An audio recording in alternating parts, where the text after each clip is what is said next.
Chapter 14 Seminary Teacher. As the next few weeks rolled on, I had many new experiences that seemed to come one right after another.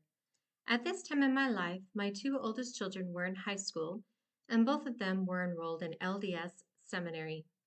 This is a daily release time activity that is funded and provided by the Mormon Church.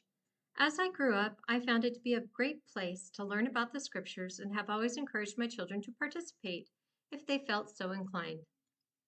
At the time of my excommunication, my son Josh was taking seminary at Wasatch High School, and his seminary teacher lived not far from our home.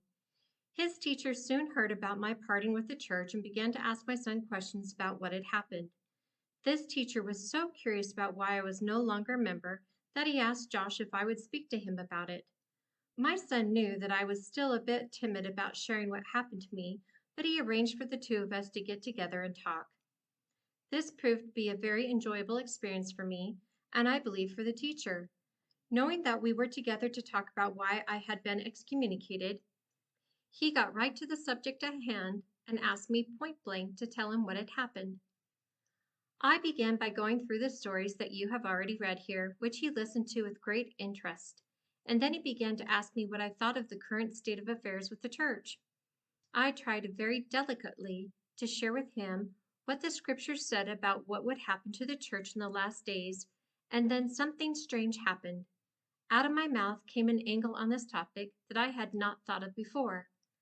I asked him how many translated or ascended beings he knew. He gave me a rather puzzled look and then started to throw out names like John the Beloved and Moses and a few others. I said, "No, I want to know how many you know personally." He then said, "I don't know any." To which I said, "So what level of the gospel do you think you are living?" Still looking a bit bewildered, I began to explain to him that in a few years the earth was going to go through some very major changes, changes which have been predicted and seen for thousands of years, the likes of which have never been known before and never would be again. I explained to him that when these changes were over, the only people that would be left would be those who could so focus on the Spirit and the will of God that they could walk through these calamities virtually unharmed. If we as individuals hadn't developed that degree of faith, the catastrophes of this time would send us to the spirit world. Then I asked him what level of the gospel he felt the church was living as a whole.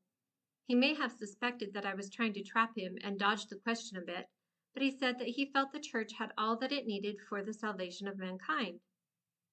I agreed with him that as a whole, it contained more truth than any organization that I was aware of, and that it was doing a tremendous amount of good. Then I asked him, "Do you see any place in the church where they hold all things in common? Where there is no rich or poor among them? Where blessings are given and the healing is done instantly? Where by faith people are raised from the dead? Where the gift of tongues is manifest and the interpretation of tongues is also brought forth? Do you know of anyone that has witnessed this ministering of angels and will testify to such?" To each of these questions he answered, "No." I then said, "So what level of the gospel do you feel the church is living?" He said, "I see your point." I then explained to him that we both know the earth is in its final stages before experiencing the major devastation where a whole new era would unfold. I tried to show him that my position was that unless we individually progress to the point that we have enough faith to walk through these calamities, then we will be burned at his second coming. Our meeting finished very positive, and although he may have felt I was a bit caught up in the last day events, he understood very well that I was not out to put the church down or be critical of its leadership. They are trying their best to do that which they feel directed, just as I have. There comes a time when each of us has to look at ourselves and give an accounting of why we have acted in the manner in which we have. This is a time when we learn to forgive ourselves in order to move on and let go of the past.